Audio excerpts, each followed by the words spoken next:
Databases are most frequently used in medium to large-scale projects that require processing of information. Even software that has primarily entertaining functions, such as a computer game, often uses databases as a way to store data. The reason for that is quite simple, and that is unification of programming methods that are used. There are two large classes of databases that are in use nowadays. The names for them are SQL, properly pronounced as SQL, or among some other groups SQL, and NoSQL, which is short for not only SQL. Confusingly, most of them, regardless of their class, actually use queries written in structured query language, which is the meaning of the acronym SQL.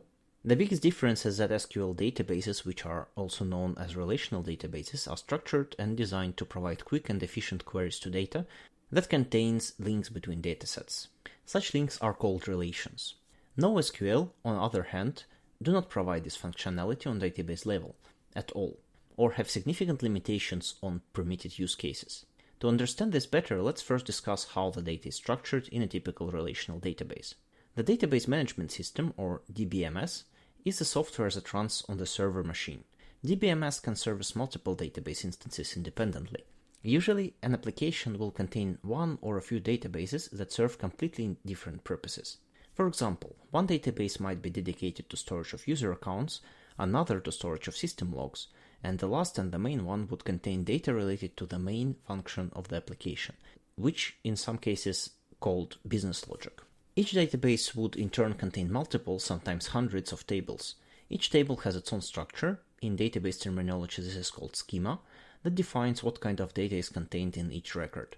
These are usually called rows, that is stored in that table.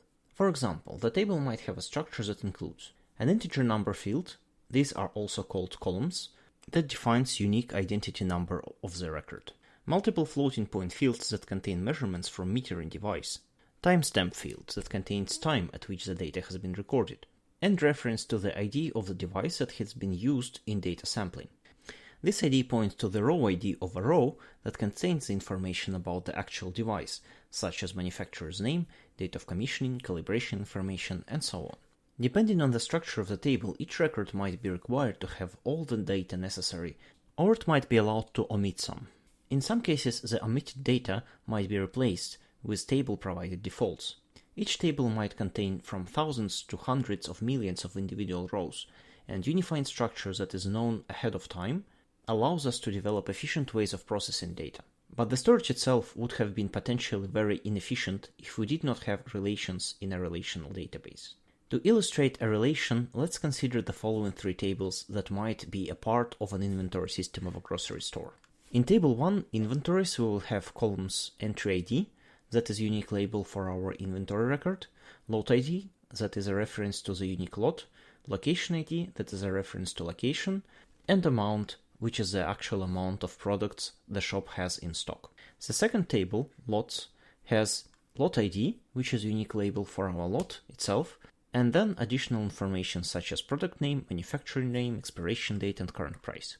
Finally, the last table, locations, contains location ID, which is again the label for our location record, the short name, full name, street address, and other technical information related to the location itself, for which we don't really care about in our business logic most of the time.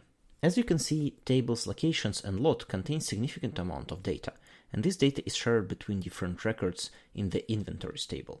By referencing the repeated parts and removing this data from a single table into their own parts, we significantly reduce the size of a single record in inventories, which is now just 4 integers containing the key information.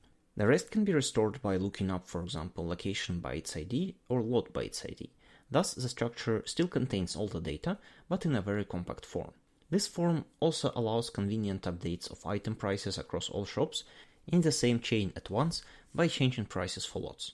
The exact structure of a real shop would be even more detailed than this, with references to every type of object such as person or a product group or a product type or manufacturer being separated into own tables with complex relations between them. And this is why people use relation databases. However, there is a caveat.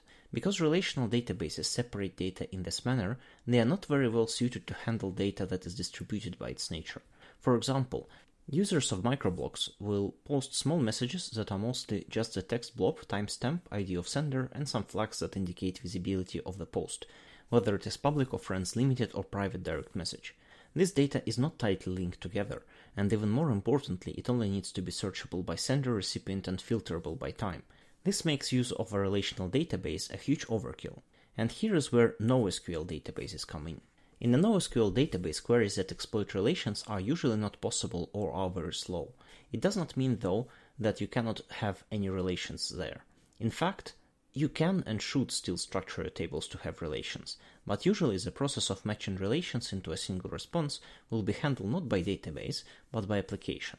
Using microblocks as an example, a web interface program will first query your user profile information that will contain your user ID, then it will query friends list and their user IDs, and finally it will query the database for the latest posts that are posted by either you or users whose ID is in the provided friend list.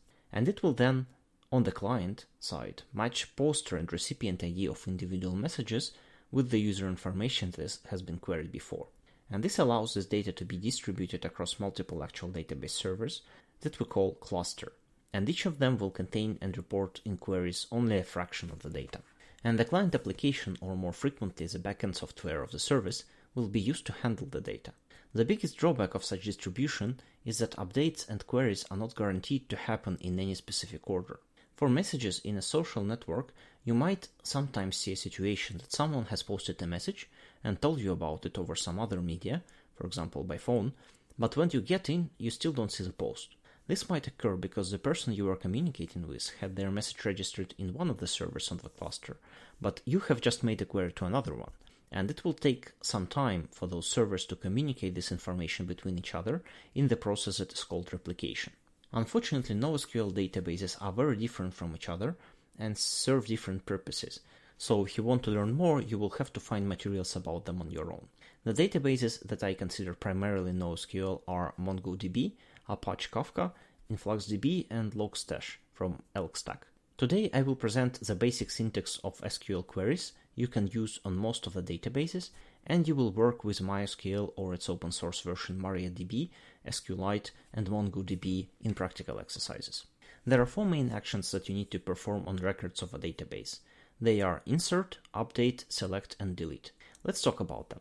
The select action is an operation where you want to read existing data from one of the tables in a database.